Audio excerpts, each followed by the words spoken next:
नमस्कार दोस्तों, बहुत बहुत स्वागत है आपका। आज हमारा चर्चा का विषय रहेगा बेटियों का पिता की संपत्ति पर कितना अधिकार।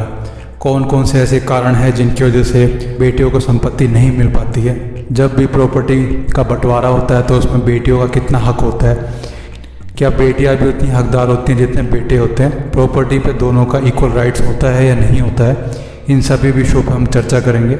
कुछ ऐसी भी कंडीशन होती है जहाँ पे बेटियों को प्रॉपर्टी पे अधिकार नहीं मिल पाता है। बेटियां चाहते हुए भी प्रॉपर्टी पे क्लेम नहीं कर पाती हैं। सुप्रीम कोर्ट का भी एक जजमेंट आया था कि जब प्रॉपर्टी का बंटवारा होता है तो उस समय क्या क्या समस्याएं आती हैं, इसके भी हम चर्चा करेंगे। सबसे पहले हम हिंदू उत्तराधिकारी अधिनियम 2005 की चर्चा कर लेते हैं। इस अधिनियम के मुताबिक लड़का हो या लड़की, दोनों का इक्वल राइट्स होते हैं अपने पिता की प्रॉपर्टी पे। लड़की चाहे मैरिड हो या अनमैरिड हो, दोनों कंडीशन में इसको इक्वल राइट्स होंगे अपने पिता की प्रॉपर्टी पे।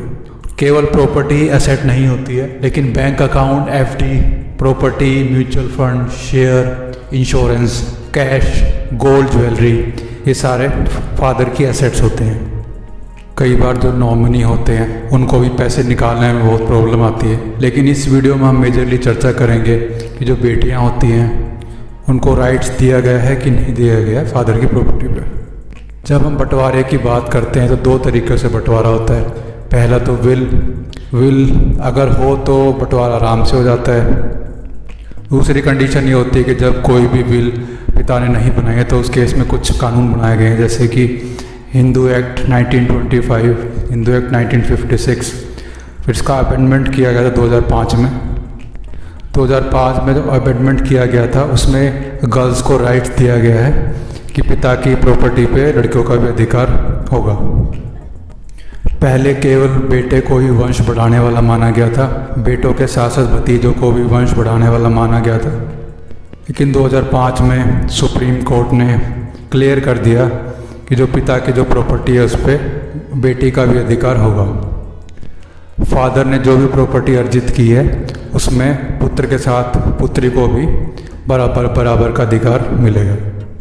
सुप्रीम कोर्ट ने क्लियर कर दिया है अगर पुत्र नहीं है तो पुत्री को ही प्रॉपर्टी का अधिकारी माना जाएगा, उसे भी वंश बढ़ाने वाला माना जाएगा और वो ही प्रॉपर्टी के अधिकारी होगी। सुप्रीम कोर्ट ने पुत्री को भी वंश बढ़ाने वाला माना है। अब हम बात कर लेते हैं लीगल हायर क्लास 1 की। अगर कोई भी विल नहीं है तो उस केस में कौन कौन ऐसे रिश्तेदार होंगे या ब्लड रिलेशन वाले व्यक्ति होंगे जो प्रॉपर्टी के अधिकारी होंगे। ये लिस्ट हमने स्क्रीन पे आप शेयर कर दिया, तो उसको आप पॉज करके चेक कर सकते हैं। अगर हम बेटी की बात करें, बेटे की बात करें, वाइफ की बात करें, विडो की बात करें, मदर की बात करें, मदर भी आपकी लीगल क्लास हायर 1 में आती है। पूरी लिस्ट आपके सामने है, आप वीडियो को पॉज करके लिस्ट चेक कर सकते हैं। अगर क्लास 1 का कोई भी जीवित नहीं होता तो फिर क्लास 2 पे जाते हैं। इसमें ब्रदर्स, डॉटर, सिस्टर, डॉटर, ये सब इंक्लूड होते हैं। तो पूरी लिस्ट आपके सामने है, इसको आप चेक कर सकते हैं। चलिए अब चर्चा कर लेते हैं कौन सी ऐसी कंडीशन है जहाँ पे बेटियां क्लेम नहीं कर सकती प्रॉपर्टी पे। जब तक पर्सन जिंदा है तब तक उसकी प्रॉपर्टी पे क्लेम नहीं किया जा सकता, क्योंकि कुछ लोग प्रेशर बनाते हैं कि प्रॉपर्टी का बंटवारा कर दो। बेटे बोलते हैं कि मुझे मेरा हिस्सा दे दो। तो जब तक पिता जीवित है तब तक उसकी प्रॉपर्टी पे क्लेम नहीं किया जा सकता। पेरेंट्स ने अगर प्रॉपर्टी गिफ्ट के तौर पे दे दी है तो उसको भी क्लेम नहीं कर पाएंगे, क्योंकि एक बार जो गिफ्ट दे दिया जाता है उस पर कोई क्लेम नहीं कर सकता है। चाहे प्रॉपर्टी गिफ्ट दी हो या कैश या ज्वेलरी, तो उस पर कोई भी क्लेम नहीं किया जा सकता है। तो जब तक माता पिता जीवित हैं तो अपनी प्रॉपर्टी कैश, ज्वेलरी गिफ्ट में किसी को दे सकते हैं।